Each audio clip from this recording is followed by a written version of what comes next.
July 5ই August অভ্যুত্থানের পরে একটা সুযোগ এসেছিল এই দেশকে সুন্দর একটা দেশে পরিণত করা এবং মানুষের কল্যাণ সাধিত করা। সেই লক্ষ্যকে সামনে নিয়ে ইসলামী আন্দোলন বাংলাদেশ আমরা যখন নাকি চেষ্টা করেছিলাম ইসলামের পক্ষে একটা বাক্স,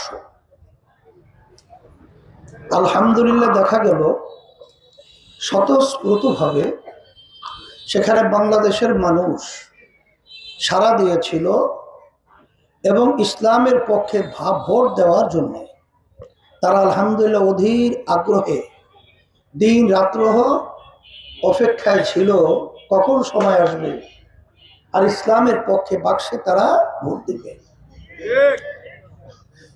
কিন্তু দুঃখজনক সত্য, এই সুযোগ দেখে এক শ্রেণীর আবার ক্ষমতার লোভীরা রঙিন স্বপ্ন দেখা শুরু করলো এককভাবে ক্ষমতায় কিভাবে যাবে।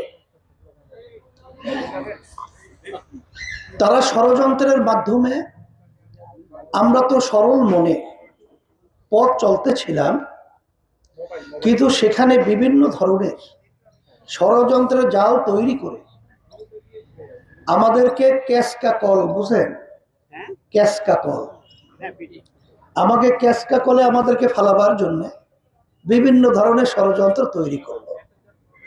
এমন ভাবে ষড়যন্ত্র হলো যে হয়তোবা ক্যাসকা কলে পড়তে হবে, না হয় তোমাদেরকে একা হতে হবে।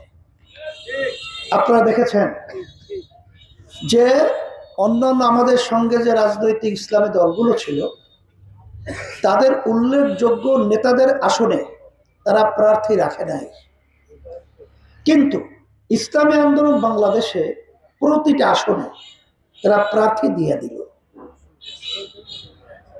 মানে তাদেরকে আটকালো, আমাদেরকে বের করার জন্য ক্যাসকাকল তৈরি করলো।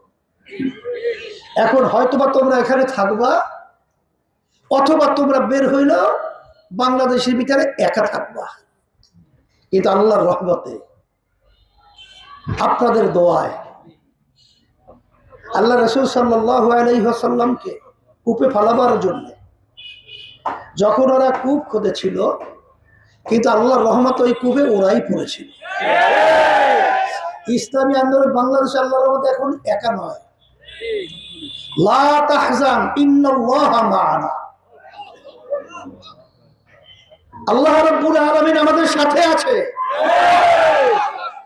শুধু তাই নয়, আজকে আপনারা দেখবেন ওরা একা হয়ে গেছে। আজকে বাংলাদেশের সম্মানিত উলামায়ে কেরাম সব আল্লাহর রহমতে আমাদের সাথে আছে। আজকে যারা নাকি ইসলামকে ভালোবাসে, যারা নাকি ইসলামের সাইনবোর্ড লাগিয়ে ষড়যন্ত্র করেছিল, শরিয়া আইনে তারা দেশ পরিচালনা করবে না। শরিয়া কাকে বলে? আমরা নামাজ পড়ি, এটা শরিয়া। আমরা রোজা রাখি, এটাও শরিয়া। আমরা হজ করি, এটাও শরিয়া। আমরা দ্বীনের কার্যক্রম পরিচালনা করি, এটাও শরিয়া। তারা শরিয়া আইন অনুযায়ী দেশ চালাবে না, তাহলে তারা কি নামাজ বাস্তবায়নের চেষ্টা করবে না? তারা কি ধর্মের অনুপ্রেরণা এবং নীতি অনুযায়ী চলার ব্যবস্থা তারা করবে না? তারা কি করবে? তারা ইসলাম থেকে বিচ্ছিন্ন হয়ে গেছে।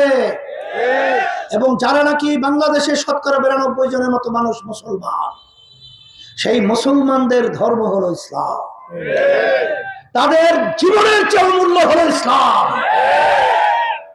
কিন্তু আজকে আমরা কি দেখলাম? ইসলাম প্রিয় যারা মানুষ রয়েছে, আল্লাহর রহমতে ওদেরকে ছেড়ে আজকে আল্লাহর রহমতে আমাদের সাথে চলে এসেছে। ওরা একা হয়ে গেছে।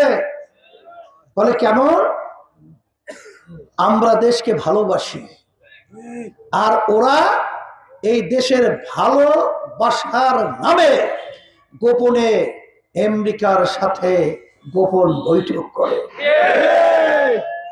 আমরা দেশকে ভালোবাসি, আর ওরা দেশকে ভালোবাসার নামে ওরা ভারতের সঙ্গে গোপনে বিভিন্ন ধরনের ষড়যন্ত্রের বৈঠক করে।